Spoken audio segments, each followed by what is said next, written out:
नमो नमः। अद्यतन पाठः सप्तमी कक्षात द्वितीय पाठः मध्यम पुरुष उत्तम पुरुष। আজি তোমালোকৰ বাবে আগবঢ়াব বিচাৰিছো সপ্তম শ্ৰেণীৰ দ্বিতীয় পাঠ মধ্যম পুৰুষ আৰু উত্তম পুৰুষ। এই মধ্যম পুৰুষ আৰু উত্তম পুৰুষৰ বিষয়ে ক'বলৈ যোৱাৰ আগতে আমি প্ৰথমতে প্ৰথম পুৰুষনো কি সেইটো কথা জানিব লাগিব। গতিকে আমি প্ৰথম পুৰুষত যদি চাওঁ কৰ্তা হিচাপে একবচন দ্বিবচন বহুবচন এই তিনিটাত যদি চাওঁ তেতিয়া হ'ব কি চ তৌ তে আৰু স্ত্ৰীলিংগত হ'ব সা তে তাহা। তেনেধৰণে আমি এই কৰ্তাসমূহৰ বিপৰীতে বৰ্তমান কালৰ ক্ৰিয়াপদসমূহ ব্যৱহাৰ কৰি ল'ব পাৰোঁ বা ক্ৰিয়াপদৰ তিং বিভক্তি আকৃতিৰ চিহ্নসমূহ ব্যৱহাৰ কৰি চাব পাৰোঁ। ইয়াৰ পৰা এইটোকে দেখুৱাব পাৰি যে যদি এটা বাক্য সহ বুলি আৰম্ভ কৰা হয় তেতিয়াহ'লে বৰ্তমান কালৰ সেই বাক্যটোৰ শেষৰ আখৰটো টি হ'বগৈ। তাৰমানে সহ বিদ্যালয়ং গচ্ছতি সহ অন্নং খাদতি এনেকুৱা ধৰণে। ঠিক তেনেধৰণে মধ্যম পুৰুষত আছে তম যুৱাম উয়ম। তাৰ বিপৰীতে লটত ক্ৰিয়াপদ হয় চি থ থ। আকৌ উত্তম পুৰুষত কৰ্তা হৈছেগৈ অহম আবাম বয়ম। একবচনত অহম, দ্বিবচনত আবাম আৰু বহুবচনত বয়ম। তাৰ ক্ৰিয়াপদ কেনেকৈ হৈছে মি বহ মহ। অৰ্থাৎ যিটো কৰ্তাৰে আমি বাক্যটো আৰম্ভ কৰোঁ ক্ৰিয়াপদৰ শেষৰ চিনটো বৰ্তমান কালত সেই আখৰটোৰে শেষ হ'ব লাগিব। যেনেকৈ অহং বিদ্যালয়ং গচ্ছামি, অহং অন্নং খাদামি, এনেকুৱা ধৰণে শেষ হ'ব লাগিব।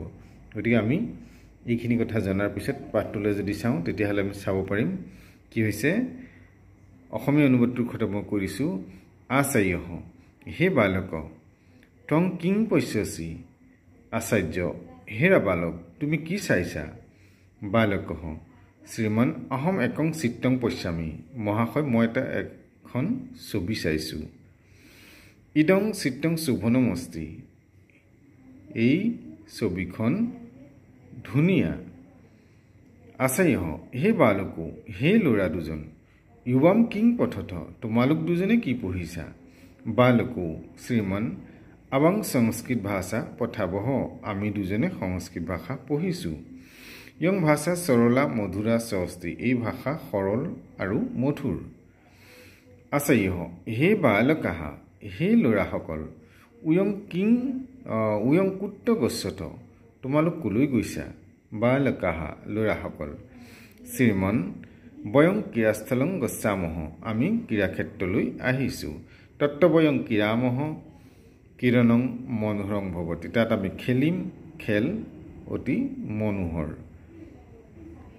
আচাৰ্য পঠনেন জ্ঞানং কিৰণং শৰীৰং সুস্থং ভৱতি। পঢ়িলে জ্ঞান আৰু খেলিলে শৰীৰ সুস্থ হৈ থাকে। স্বাস্থ্যেন শৰীৰেণ জনাহ প্ৰসন্নাহ ভৱন্তি। সুস্থ শৰীৰেৰে মানুহ কি হৈ থাকে প্ৰসন্ন হৈ থাকে, আনন্দিত হৈ থাকে। বালকাহা ল'ৰাসকল আম শ্ৰীমন হয় মহাশয়। বয়ং ধ্যানেন পঠামহ ক্ৰীড়ামহ সদা প্ৰসন্নাহ চ ভৱামহ। আমি পঢ়িম, খেলিম আৰু সদায় আনন্দিত হৈ থাকিম। এতিয়া আমি অভ্যাসত যদি চাওঁ তেতিয়া আছে ৰিক্ত স্থানানি পূৰত খালী ঠাই পূৰ কৰা। অহং একং চিত্ৰং পশ্যামি। চিত্ৰং কি বুলি পাইছিলোঁ আমি চিত্ৰং শোভনম অস্তি। সংস্কৃত ভাষা সৰলা মধুৰা স অস্তি। কিৰণম মনোহৰম ভৱতি। বয়ং সংস্কৃত পঠামহ। তেনেধৰণে হ'ব। 2 নম্বৰতে সংস্কৃতৰ উত্তৰটো হ'ব লাগে। বালকাহা কিং পশ্যন্তি। বালকাহা চিত্ৰং পশ্যন্তি। বালকৌ কিং পঠতঃ। বালকৌ সংস্কৃতং পঠতঃ। কিৰণেন কিং ভৱতি। কিৰণেন শৰীৰং সুস্থং ভৱতি। স্বাস্থ্যেন शरीरेण के प्रसन्नाः भवन्ति स्वस्थेन शरीरेण जनाः प्रसन्नाः भवन्ति केन ज्ञानं भवति पठनेन ज्ञानं भवति 3 নম্বৰ দিছে বাক্যেষু প্ৰয়োগং কুৰুতো বাক্যত প্ৰয়োগ কৰিব লাগে যেনেকৈ অহম অহং গৃহং গচ্ছামি বয়ং সংস্কৃতং পঠামহ উয়ং কিং কুৰুথ ত্বং কুত্ৰ গচ্ছসি আবাম গীতং গায়ামি গায়াবহ অৰ্থাৎ আবাং গীতং গায়াবহ 4 নম্বৰটো দিছে উচিত ক্ৰিয়াপদ মেলনম কুৰুত এতিয়া আমি কৈছিলোঁ যে কৰ্তা অনুসৰি ক্ৰিয়াপদ এতিয়া অহমটো যেতিয়া কৰ্তা হ'ব তাত মিয়ে শেষ হ'ব লগা ক্ৰিয়াপদ হ'ব লাগে যেনেকৈ অহম পশ্যামি ত্ৰমটোৱে আৰম্ভ হ'লে চিয়ে শেষ হ'ব লাগে ত্ৰম পশ্যসি ইউবাম দ্বিবচনত আছে ত্ৰম ইউবাম গতিকে থহত শেষ হ'ব লাগে পথ থহ আবাম অহম আবাম দ্বিবচনত আছে